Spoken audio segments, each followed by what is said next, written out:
तो बाजार ने बढ़त पर शुरुआत तो की है और आज हम फिर से देख रहे हैं कि आईटी शेयरों से बाजार को सहारा मिल रहा है और कुछ कुछ जो क्रूड रिलेटेड जो शेयर्स हैं वो भी अपना दम दिखा रहे हैं। निफ्टी है 60 अंकों पर। निफ्टी बैंक की बात करें तो 100 अंकों की तेजी वहां पर है। एडवांस डिक्लाइन रेशियो आज बेहतर है, ऑलमोस्ट 1:2 का मामला है डिक्लाइंस और एडवांसेस के बीच में।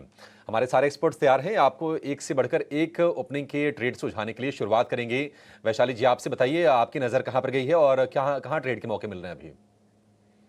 अच्छा ठीक है, वैशाली जी हमारे साथ नहीं है। चंदन जी आपसे शुरुआत कर लेते हैं, बताइए क्या स्पॉट किया आपने।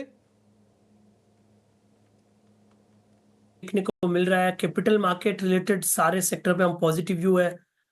उसके अलावा हमारा ऐसा मानना है कि जेम्स एंड ज्वेलरी काउंटर भी यहाँ पे परफॉर्म करते हुए नजर आएंगे जिस हिसाब से हम फेस्टिवल की तरफ आगे बढ़ रहे हैं। बट एक काउंटर्स आप पूछना चाहोगे तो मैं फोकस करूंगा इन्फोसिस पे, क्योंकि इस हेवीवेट काउंटर ने काफी अच्छा ब्रेकआउट डेली वीकली चार्ट में दिया है। पिछले लगभग 30-35 दिनों का कंसोलिडेशन ब्रेकआउट करके 1950 1975 के ऊपर डिसाइसिवली होल्ड कर रहा है। 2 दिन से यहाँ पे हाई राइज हाई लोज बन रहा है, तो इन्फोसिस पे खरीदारी की सलाह रखेंगे। सपोर्ट रहेगा लगभग 1960 के आसपास का, ऊपर में टारगेट बनेंगे 2035 के। उसके अलावा मेरा मानना है कि यहाँ पे सिलेक्टिव मोमेंटम पिक करना चाहिए। लग रहा है कि इंडिगो में बॉटम हुआ है पिछले 4-5 वीक के करेक्टिव शेप के बाद में। अब यहाँ पे रिकवरी बननी चाहिए।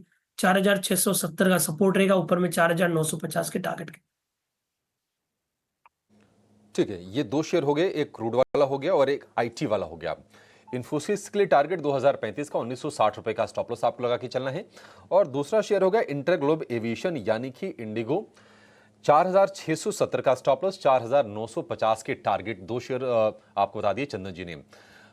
तेजस आप बताइए आपने क्या खोजा है, कहां खरीदारी करनी है अभी। देखो, मेरा जो पहला जो स्टॉक है वो है एक्साइड इंडस्ट्रीज लिमिटेड। स्टॉक ने एक रिसेंटली ब्रेकआउट दिया था और कल के सत्र में एक अच्छा खासा कंसोलिडेशन हो गया है। मुझे लग रहा है ये स्टॉक अभी जो है बाइंग मोमेंटम में ही है और मुझे लग रहा है ये आउट परफॉर्मेंस दिखा सकता है ये स्टॉक। तो एक्साइड इंडस्ट्री मेरा टॉप पिक रहेगा। इसमें आपको 514 का स्टॉप लॉस लगा के बाई करना है डिप में या तो करंट भाव पे। इसमें लक्ष्य रहेगा 546 का और दूसरा लक्ष्य रहेगा 561 का। ठीक है, 546 551 दो टारगेट हो गए एक्साइड के लिए और 514 रुपए का स्टॉप लॉस। एक्साइड के साथ साथ हमारा राजा भी चलता हुआ दिख रहा है, तो ये जो स्टॉक्स हैं मोमेंटम है। और एक्साइड के लिए खबर भी आई थी कि इनकी जो सब्सिडरी है उसमें इन्होंने इन्वेस्टमेंट किया था एक्साइड ग्रीन में और लिथियम आयन बैटरीज को लेकर। तो ये निश्चित तौर पर ये थोड़ा सा हाल फिलहाल फोकस में रहा है और चला अच्छे से 500 रुपए के ऊपर जाकर स्ट्रेंथ भी बढ़िया दिखा रहा है। तो ये शेयर हो गया आपके लिए तेज जी की तरफ से। किरण जी आप बताइए आपका कन्विक्शन कहां है, क्या ट्रेड कर रहे हैं अभी। सो केमिकल सेक्टर के अंदर कहीं ना कहीं हमारा कन्विक्शन है और ग्रेफाइट ऑलरेडी हमने डिस्कस किया था। एचईजी सेम सेक्टर से है। अगर आप डेली चार्ट देखोगे तो एचईजी के ऊपर भी एक अच्छा खासा राउंडिंग बॉटम पैटर्न ब्रेकआउट हमें देखने को मिल रहा है। 3-4 दिन से स्टॉक एक छोटी सी रेंज के अंदर कंसोलिडेट हो रहा है 2400 से 2500 की रेंज में।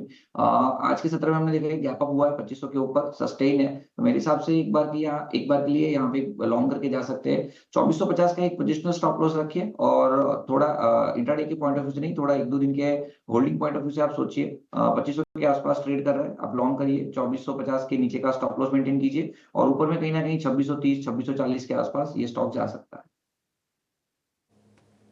ठीक है, 2630 2640 के टारगेट एचईजी के लिए। ग्रेफाइट इलेक्ट्रोड वाली कंपनीज हैं और ग्रेफाइट इलेक्ट्रोड का सीधा संबंध होता है। जो स्टील वाले अगर कंपनीज चल रही हैं तो ग्रेफाइट इलेक्ट्रोड वाली भी चलती हैं, क्योंकि एज अ रॉ मटेरियल भी इनको कंसीडर किया जाता है उनके लिए।